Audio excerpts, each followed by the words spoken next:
আসসালামু আলাইকুম। Eva's cooking made চ্যানেলে আপনাদের স্বাগতম। আজকের রেসিপিতে থাকছে ঝরঝরা ভুনা খিচুড়ি। খুব সহজে কিভাবে এটা তৈরি করা যায় সেটাই দেখাবো আজকের রেসিপিতে।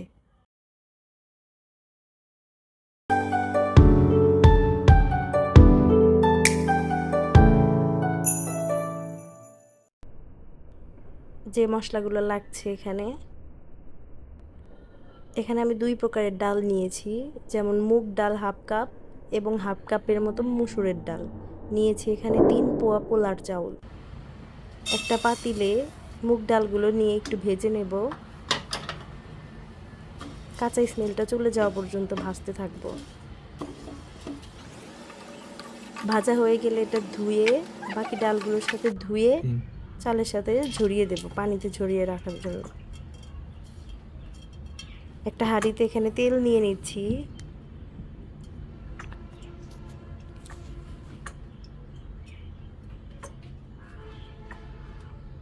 প্রায় হাফ কাপের একটু বেশি তেল নেব। দিয়ে দিচ্ছি এখানে 1 কাপ পরিমাণ পেঁয়াজ কুচি।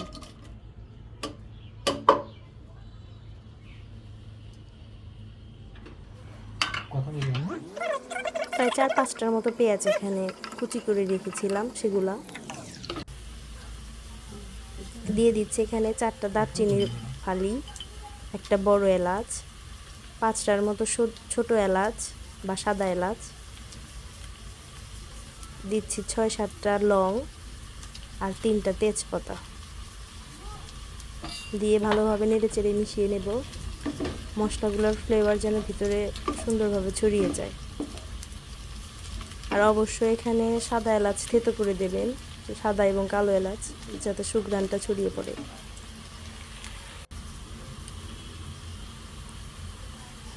তারপরে যখন একটু লাল লাল হয়ে এসেছে, ওই মুহূর্তে দিয়ে দিচ্ছি উঁচু করে 2 টেবিল চামচ আদা রসুন বাটা।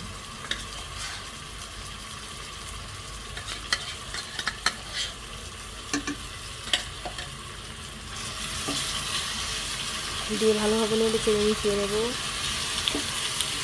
যতক্ষণ না পর্যন্ত এর কাঁচা স্মেলটা চলে যায়।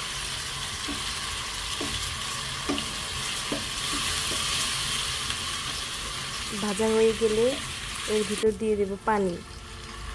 পানি না দিলে দেখা যাবে যে পেঁয়াজগুলো বেরেস্তা হয়ে যাবে, তখন খাবারের স্বাদটা নষ্ট হয়ে যাবে। বেরেস্তার প্রসেসটা যেন বন্ধ হয়ে যায়, এর জন্য পানি দিয়ে দিলাম। এখন বাকি মশলাগুলো দেব, যেমন এখানে 2 টেবিল চামচ হলুদের গুঁড়া দেব, ধনিয়া গুঁড়া 2 টেবিল চামচ,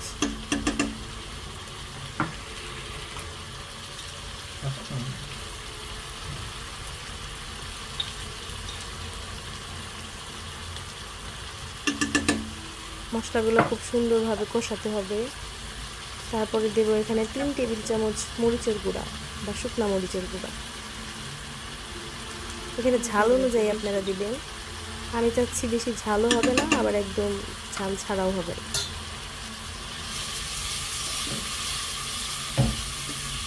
দিয়ে ভালোভাবে মিশিয়ে নেব।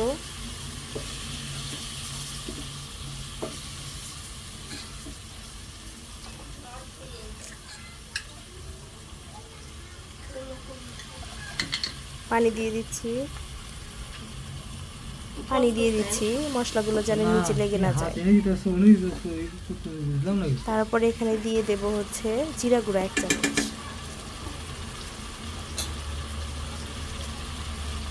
তারপর এখানে স্বাদ মতো লবণ, আপনারা যেভাবে লবণ খান সেভাবে ব্যবহার করবেন।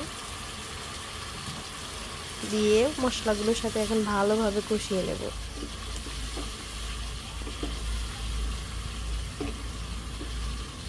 ঢাকা দিয়ে দেব, উপরে তেলটা ছেড়ে আসা পর্যন্ত অপেক্ষা করব। ভালোভাবে মশলা কষাতে হবে, না হলে মশলা কাঁচা গন্ধ থাকলে খেতে বাজে লাগবে। দেখুন তেলটা ছেড়ে দিয়েছে, মশলাটা ভালোভাবে কষানো হয়ে গিয়েছে। এই মুহূর্তে আমরা দিয়ে দেবো সেই আগে থেকে ধুয়ে পানি ঝরিয়ে রাখা সেই চাল ডাল।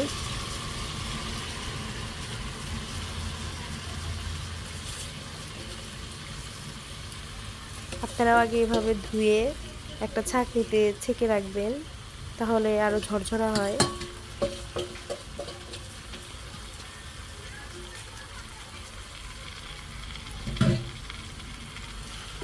চালগুলা ভালোভাবে নেড়ে চেড়ে মশলার সাথে মাখিয়ে নেব। যখন দেখবেন যে চালের সাথে মশলাগুলো একদম মেখে গেছে এবং কোনো পানি বা তেল নেই, মশলাগুলো একদম মাখা মাখা হয়ে গেছে, ওই মুহূর্তে মনে করবেন যে ভাজা হয়ে গেছে। প্রায় 4-5 মিনিটের মতো ভাজবেন। তারপরে গরম পানি যে করে রেখেছিলাম সেটা দিয়ে দেব।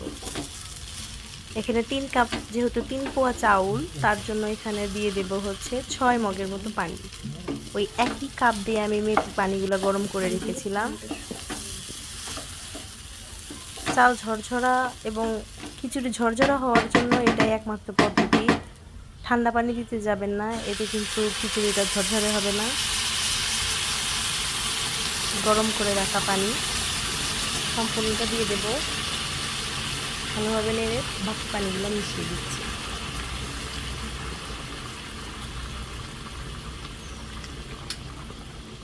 খিচুড়িটা বানানো অনেক সহজ। বাসায় থাকা উপকরণগুলো দিয়েই আপনারা ঝটপট রান্না করে ফেলতে পারেন। এই বৃষ্টি বৃষ্টি দিনে খিচুড়ির সাথে ডিম ভাজি বা মুরগির মাংস দিয়ে বা গরু দিয়ে যে কোনো কিছু দিয়ে খেতে অনেক বেশি ভালো লাগে। বৃষ্টির মধ্যে উপভোগ করুন এই ঝরঝরা খিচুড়ি, সাথে ডিম দিয়ে বা মুরগি গরুর মাংস। দেখুন পানিটা শুকিয়ে এসেছে। এই মুহূর্তে যখন মাখা মাখা, এই মুহূর্তে দিয়ে দেব 5টার মতো কাঁচামরিচ। এখানে আগাটা একটু ভেঙে দিয়েছি শুধু ফ্লেভারটার জন্য, ফ্লেভারটা যেন ছড়িয়ে যায় এর জন্য। এই মুহূর্তে দিয়ে দিচ্ছি হচ্ছে 5টার মতো কাঁচামরিচ।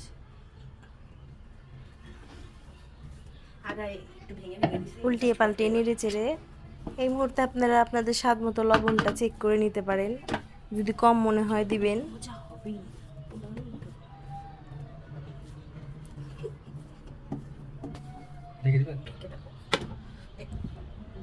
ঢাকা দিয়ে দেব। 2 থেকে 3 মিনিট পর আবার একটু উল্টিয়ে পাল্টিয়ে নেড়ে চেড়ে দেব।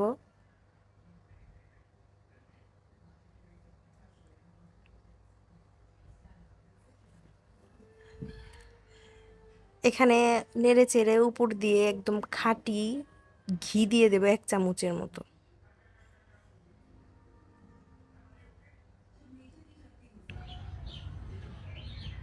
দিয়ে 10 মিনিটের জন্য দমে রেখে দেব, একদম লো ফ্লেমে।